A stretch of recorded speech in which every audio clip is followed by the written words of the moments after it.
Excel के आज के वीडियो में हम देखने वाले यूनिक फंक्शन। अब यूनिक फंक्शन कैसे और क्यों यूज होता है वो मैं आज इस वीडियो में बताने वाला हूं। अब यूनिक फंक्शन के लिए मैंने यहाँ पे कुछ डेटा ले लिया है, कोड, नेम, सिटी। और ये करेगा क्या, यूनिक फंक्शन कैसे काम करता है, ये आपके डेटा में से ना सिर्फ यूनिक डेटा ही आपके सामने प्रेजेंट करेगा, बाकी डुप्लीकेसी डेटा को प्रेजेंट नहीं करेगा। अब जैसे यहाँ पे मेरे पास एक कोड है, नेम है और उसका दिल्ली लोकेशन है, वही यहाँ पे भी है और वही नीचे की तरफ है, जिसकी वजह से डुप्लीकेसी की वजह से क्या हो रहा है, यहाँ पे रोज की लेंथ इंक्रीज हो रही है। मतलब ये जो 4-5 रोज में आना चाहिए वो रोज 9 पे हो चुका है। ओके, तो हमें सिर्फ अगर यूनिक वैल्यूज निकालनी है उसके लिए हमारे पास एक इनबिल्ट फंक्शन है जिसका नाम है यूनिक। अब यूज कैसे करते हैं देख लेते हैं। यहाँ पे मैं वो तीनों चीजें फाइंड आउट करने वाला हूँ। जो यूनिक वैल्यूज है वो सिर्फ वही मुझे देखना है। ओके, तो यूज करते हैं इक्वल टू यूनिक जैसे मैंने लिखा और मैं इसको टैब से अप्लाई कर दूंगा। अप्लाई करने के बाद ये आपसे 3 चीजें मांगेगा, array, by column, exactly once. 3 arguments होते हैं इसमें, जिसमें से एक होता है परमानेंट, मतलब एरे आपको देना ही पड़ेगा, बाकी दोनों क्या होते हैं, ऑप्शनल। एरे का मतलब होता है आप सिर्फ रेंज सेलेक्ट करो, जैसे मैंने ये रेंज सेलेक्ट की। ओके, ब्रैकेट किया, क्लोज, एंटर। जैसे मैंने एंटर प्रेस किया, इसने क्या किया, सिर्फ 4 ही हमारे पास यूनिक वैल्यूज हैं। मतलब यहाँ पे बाकी सारी वैल्यूज क्या हो रही है, बार बार रिपीट हो रही है। ओके, हमारे पास एक इनबिल्ट फंक्शन भी है। डेटा टैब में एक ऑप्शन है हमारे पास, रिमूव डुप्लीकेट्स। इस फॉर्मूले से क्या होगा, इस फंक्शन से क्या होगा, हम एक्सेल से अपने डेटा में से रिमूव कर देंगे डुप्लीकेट्स।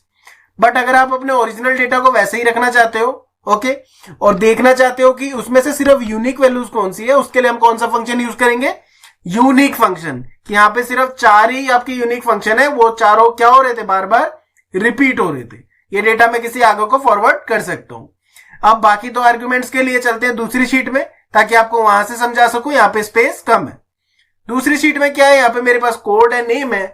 अब जो बाकी 2 आर्ग्यूमेंट्स है उसके बारे में देख लेते हैं। पहला हमने देख लिया, तो लिखता हूं यूनिक। जैसे ही मैंने लिखा, टैब प्रेस किया, एरे हम दे देंगे। सबसे पहले एरे देने के बाद कॉमा।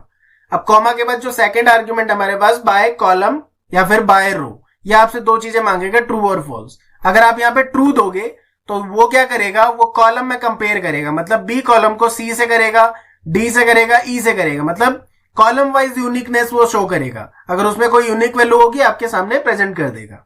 और अगर मैं फॉल्स दूंगा, वो किस में कंपेयर करेगा, रो में। मतलब 2 रो, सेकंड, थर्ड, फोर्थ, इनमें वो कंपेयर करेगा। मतलब माइनस को सोनल से, सोनल को माइनस से, इनसे वो कंपेयर करेगा।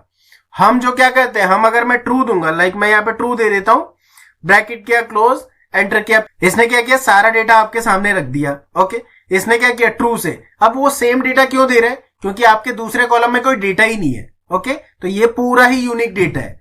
बट आपको यहाँ पे तो डुप्लीकेसी है, यस यहाँ पे डुप्लीकेसी है, बट आपने वहां पे क्या दिया, ट्रू। मतलब आपने यूनिक फंक्शन को बताया कि आप कैसे यूनिकनेस फाइंड आउट करो, column wise. Okay, column wise, row wise नहीं। अब जैसे मैं यहाँ पे फॉल्स लिख दूंगा, वो क्या करेगा, कंपैरिजन किससे करेगा, रो वाइज करेगा। मैंने यहाँ पे फॉल्स अप्लाई किया, एंटर प्रेस किया। अब उसने यहाँ पे इजीली बता दिया कि आपके डेटा में इतने ही क्या है, यूनिक वैल्यूज है, मानस, सोनल, अमित, सूरज और तस्कीन। तो दोनों में फर्क क्या, बाय कॉलम बाय रो। आपको उसे बताना पड़ेगा। ट्रू का मतलब वो कॉलम वाइज कंपेयर करेगा, और फॉल्स का मतलब वो रो वाइज कंपेयर करेगा। मतलब माइनस को सोनल से, सोनल को फिर माइनस से, मतलब 4th रो से 5th, 5th से 6th, ऐसे ही वो चलेगा। ओके, ये था यूनिक का सेकंड आर्ग्यूमेंट। थर्ड आर्ग्यूमेंट के बारे में हम देख लेते हैं। यहाँ पे सेकंड के लिए मैं अभी ब्लैंक छोड़ता हूं। थर्ड आर्ग्यूमेंट भी आपसे ट्रू फॉल्स मांगेगा, बट इसमें ट्रू का मतलब होता है एग्जैक्टली वंस, कि सिर्फ मुझे वही वैल्यू शो करो जो पूरे डेटा में सिर्फ एक ही बार हो। ओके, तो उसके लिए मैं लिखता हूं ट्रू। मैंने ट्रू लिखा, टैब प्रेस किया, एंटर। तो ये जो 3 डेटा है, ये सिर्फ मेरे डेटा में एक ही बार है, एक से ज्यादा नहीं है। तो एग्जैक्टली वंस का मतलब होता है ये डेटा वो है जो सिर्फ एक ही बार आया है। ओके, तो जैसे अमित है, पूरी शीट में सिर्फ एक ही बार है, उसने वो डेटा शो कर दिया।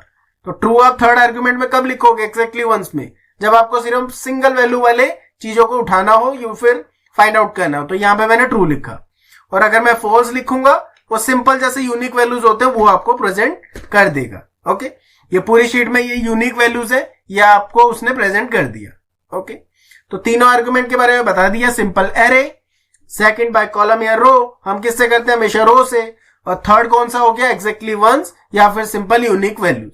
तो ये था आपका यूनिक फंक्शन। नेक्स्ट वीडियो में देखिए किसी और फंक्शन के बारे में। तब तक के लिए थैंक्स फॉर